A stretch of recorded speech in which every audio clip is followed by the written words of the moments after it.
Good evening. We welcome from London Julian Assange. He's the editor-in-chief of Wikileaks. The leaked documents cover the period from January 2004 to December 2009. CNN has not independently confirmed their authenticity. We'll talk with Julian in a moment. First, let's check in with our own Nick Robertson. He's CNN's senior international correspondent, also in London. Give us some of the key takeaways, if you will, Nick, from this massive release.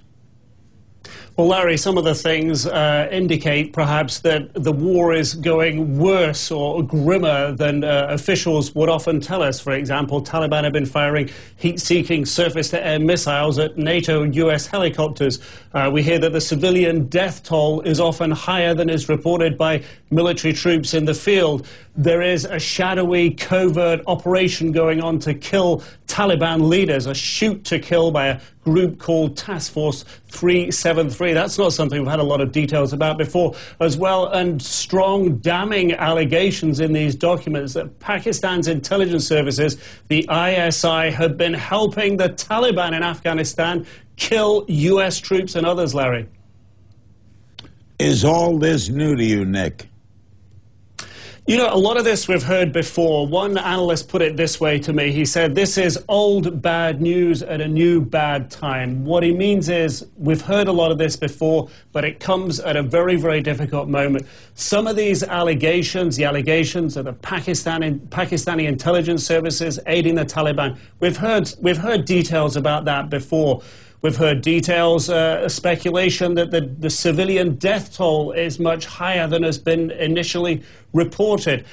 But it's the timing that it comes at when there are so many questions about the war in Afghanistan, and it is in the granular detail of all these documents that people are only just now beginning to go through that you learn and see the real details and contrast between what we are told and hear publicly and what is apparently going on behind the scenes. That granular detail that says a number of civilians were killed or unaccountably killed in operations that there's no follow-up for. It's in those details that perhaps are the most striking things that we learn, Larry.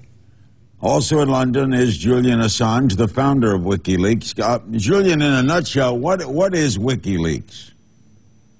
Wikileaks is an international public service that helps whistleblowers and journalists get the press material out to the public. We've, over the past 4.5 years, published an enormous range of sensitive documents from different countries around the world, which have gone on to have significant political effects. Do you just get it and put it out, or do you authenticate it? No, we authenticate everything that's come in. To our knowledge, we've never been wrong, and there's no sort of allegation by the rest of the press that we've ever been wrong. We've never lost a source through the process that we go through. We also go through a harm minimization process to try and notify affected parties or delay or slightly redact. What's the goal? What do you hope to accomplish? So in general, we have seen from the human rights community and from the best journalism that lasting reforms that tend to push human rights come about as a result of finding material that is being kept secret by organizations because they fear exposure. So by selectively looking for material that is being kept secret, we're able to selectively induce reforms that tend to have a positive human rights effect. The U.S. National Security Advisor, General James Jones, calls this irresponsible. According to him, the disclosure could put the lives of Americans and our partners at risk and threaten our national security. How would you respond to that? Well, we're used to dealing with organizations that have been exposed as a result of our publishing efforts. And whenever we hear something like may or could, how can this be incorrect? I mean, a Martian may land on the Pentagon at any moment in time. Doesn't mean that it's correct. So you don't take this seriously, this criticism? Any fear, any conscience about possibly what you did cost a life?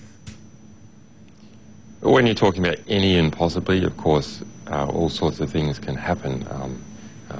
in political affairs that are not predictable. But insofar as we can understand the material, we see material that is at least 7 months old. We have withheld approximately 15,000 reports for a further harm minimisation process. We don't see anything here that is of tactical significance.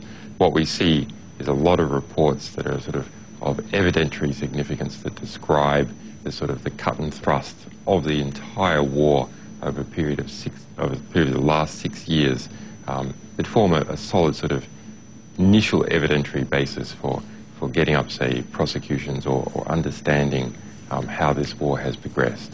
We see the who, the where, the what, and the when, and the how of each one of these attacks. Do you always know the sources? We usually always do not know the sources. We are specialised in fact, not knowing who our sources are. We are specialised in, instead of verifying sources, verifying the documents themselves. That is how we've been able to protect our sources over the past 4 years, is by trying to not understand who they are, but rather just concentrating on the material that they're bringing to us. Do you at all care about why somebody is leaking? What is the motivation? Does that concern you at all, if they may have a dog in the hunt?